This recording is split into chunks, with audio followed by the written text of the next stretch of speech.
नमस्ते दोस्तों, आप सबका एक बार फिर से स्वागत है आपके अपने YouTube चैनल सत्य सनातन में।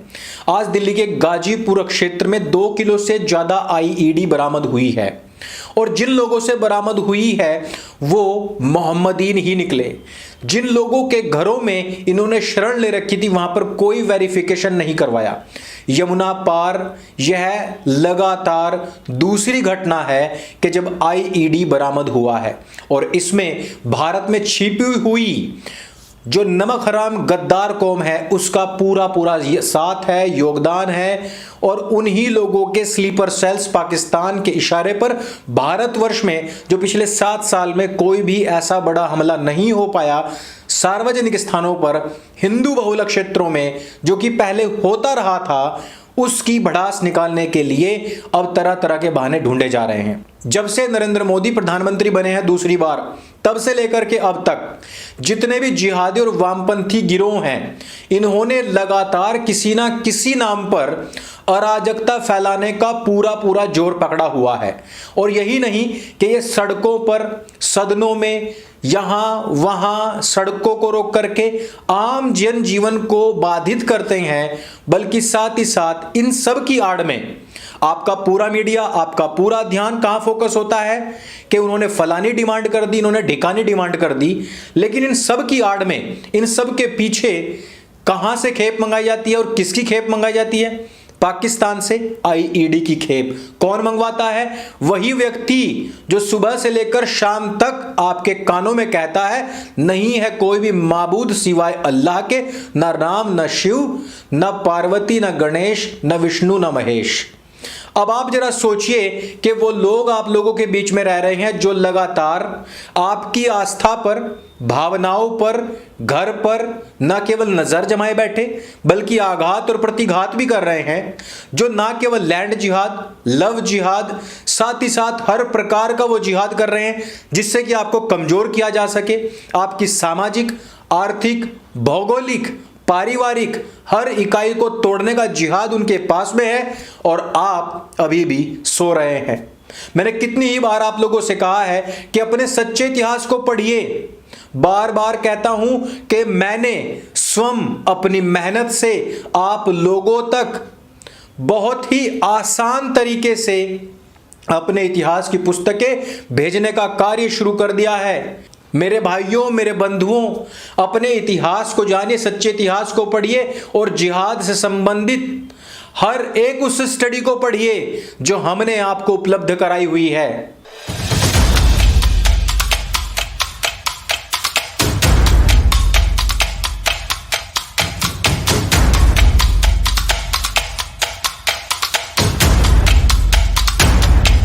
आज एक बहुत बड़ा फैसला आया है और उस फैसले में हमको न्याय प्राप्त करने में भी 13 साल लग गए हैं।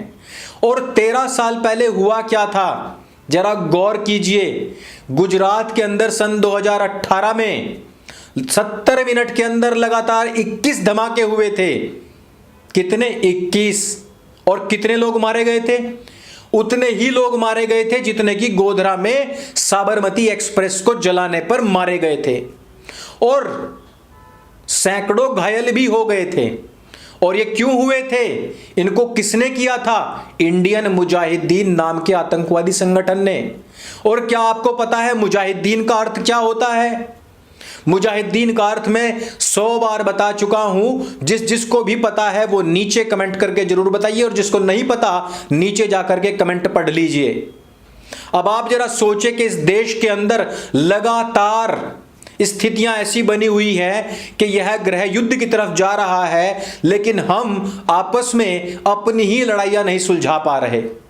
कल सम्राट मिहिर भोज को यदि कोई दूसरा समुदाय कह दे कि वो मेरे पूर्वज थे, तो यहां पहले और तीसरे समुदाय भिड़ करके उसको मारने के लिए दौड़ पड़ेंगे। लेकिन यह नहीं देखेंगे कि जितने भी पूर्वज थे उन पर सब पर ही हम सबका, सभी हिंदुओं, सभी सनातनियों का अधिकार है। उन सब में हम सब की आस्था है। वो हम सबके पूर्वज हैं, सबके दादा हैं। सब एक साथ मना लेते हैं। भाई आपस में मत लड़ो, क्योंकि इस आपस की फूट का फायदा उठाने के लिए ही ये आतंकवादी आप लोगों की पीठ के पीछे ये आईईडी लाते हैं, बम बनाते हैं, सार्वजनिक स्थानों पर फोड़ देते हैं और उसके बाद में आपका चेहरा पहचानने लायक भी नहीं बचता कि चलो छोड़ो, दूसरे की तो मूर्ति लगानी छोड़ दीजिए, आपकी खुद की भी शकल की मूरत और सूरत बिगड़ जाती है। लेकिन क्या हम कभी अपने असली शत्रु को पहचान पाएंगे? क्या आपने कभी सुना है इन दुश्मनों का नाम? क्या आपने कभी सुना है उन लोगों का नाम जिनको कि आज कोर्ट ने कहा कि फांसी चढ़ाया जाएगा? आप यकीन नहीं मानेंगे, 38 जिहादी, इस्लामिक जिहादियों को 38, मैं मानता हूं कि बहुत बड़ी संख्या में, मुझे नहीं लगता कि इतनी बड़ी संख्या में एक साथ फांसी की सजा किन्हीं को हुई भी होगी। 38 लोगों को फांसी की सजा हुई है और नाम लगातार आप पढ़ते रहिए। इन नामों में अगर आपको कहीं पर भी कोई भी गैर मुसलमान मिल जाए तो मुझे जरूर नीचे कमेंट करके बताना। लेकिन यदि आपको सारे ही मुसलमान मिले, ये सारे के सारे मुसलमान ही क्यों होते हैं, यह भी कारण मुझे नीचे बताना। आज भारतवर्ष की स्थिति समझिए।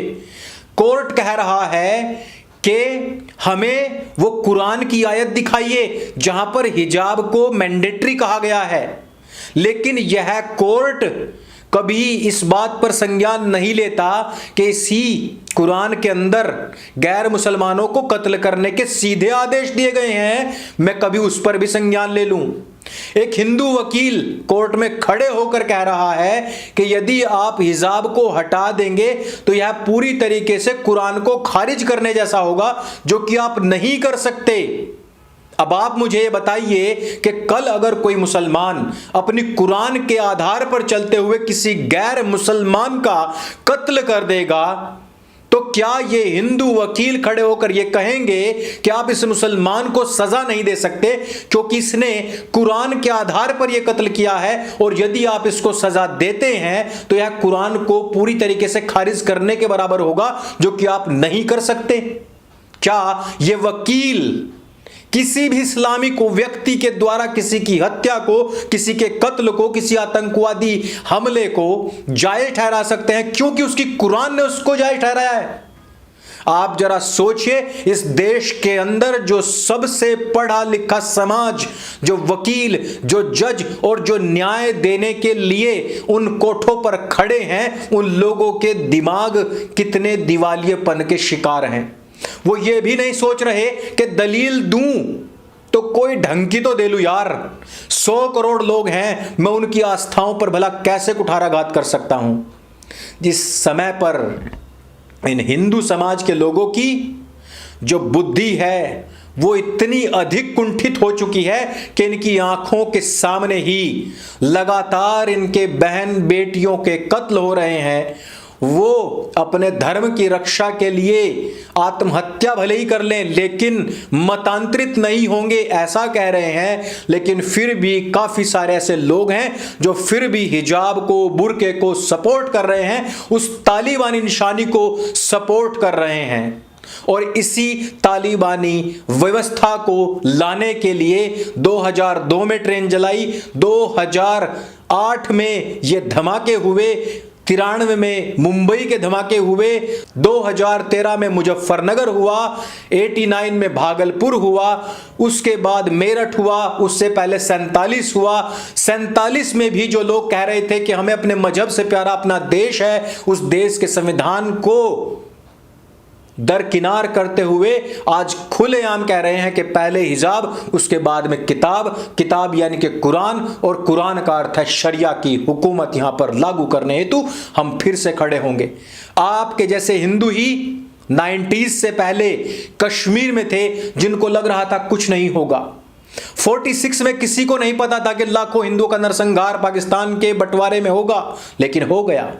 आज भी हमारे बीच में कुछ उसी प्रकार के गद्दार लोग हैं जिनको ब्रेन वॉश किया गया है इस कुशिक्षा नीति के माध्यम से, और उसी को वैनिश करने के लिए हम बार बार कहते हैं कि आप कुछ साहित्य पढ़िए, अपना सच्चा इतिहास पढ़िए, P.N. ओक का साहित्य पढ़िए, के.वी. पालीवाल को पढ़िए, बहुत सारी ऐसी पुस्तकें हैं जो हमने उपलब्ध करा दी हैं आप लोगों के डिमांड पर, कि हमने जो मैकॉले शिक्षा पद्धति के माध्यम से या जो शुरुआती मुस्लिम शिक्षा मंत्री बने उनके प्रोपेगेंडा के माध्यम से जो कुछ भी ब्रेन वॉश हमारा हुआ है उसको वापस से वैनिश आउट करें, हम सच्चे इतिहास को अपने पढ़ सकें, वो उपलब्ध करा दिया है। मैं बार बार कहता हूं, वीडियोस देखते हैं, बहुत अच्छी बात है, जानकारी मिली, 38 जिहादियों को हुरगति भिजवाया जा रहा है, अच्छी बात है। 13 साल का इंतजार करना पड़ा, बहुत बुरी बात है, इनके लिए और वकील खड़े हो जाएंगे, और भी बुरी बात है। लेकिन सबसे बुरी बात यह है कि आप अपने दुश्मन को पहचानते नहीं। आज उन्होंने हिजाब हिजाब कहकर के बुर्का धारण कर लिया है, डिमांड हिजाब की थी और पहनकर बुर्का आ रहे हैं। बात संवैधानिक हक की थी, लेकिन अभिव्यक्ति की आजादी का प्रयोग करने वाले हिंदुओं को कत्ल किया जा रहा है, उनके ऊपर बम फेंके जा रहे हैं, स्कूलों को तोड़ा जा रहा है, आंदोलनों की नहीं आतंकवादी गतिविधियों की सीधी धमकी दी जा रही है, बम तैयार किए जा रहे हैं, बाहर से फंड लिया जा रहा है। और मैं आपको क्या बताऊं कि वो लोग कितनी तैयारी कर चुके हैं, और आप स्वयं को भी, अपने इतिहास को भी जानने के लिए तैयार नहीं, तो कृपया सब कुछ त्याग करके बुद्ध बन जाइए, अन्यथा युद्ध के लिए तैयार हो जाइए।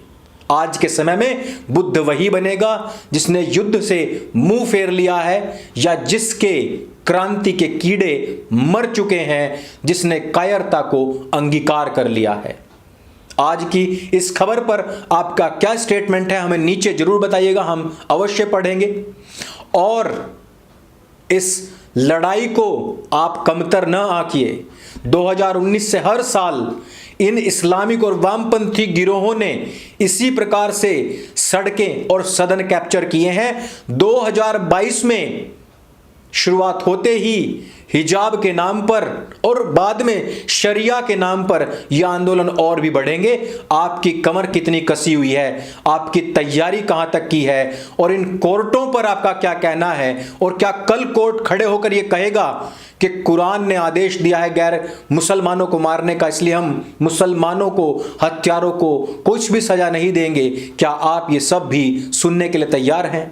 हमारा संविधान और हमारे कोर्ट के माध्यम से चलने वाले वकील और जज भले ही यह ना कहें, लेकिन इनकी इसी ढीले ढाले रवैये के वजह से जो शरीयत आने वाली है, तब यह कार्य अवश्य हो सकता है अगर आप सोए रहे। इस वीडियो में सिर्फ इतना ही। यदि वीडियो आपको जानकारी से भरपूर लगे तो उसको सबके साथ में शेयर अवश्य करें। सनातन हाट पर अपने मनपसंद साहित्य को अवश्य खरीदें। मेरे संग बोली सत्य सनातन वैदिक धर्म की जय। जय हिंद, वंदे मातरम।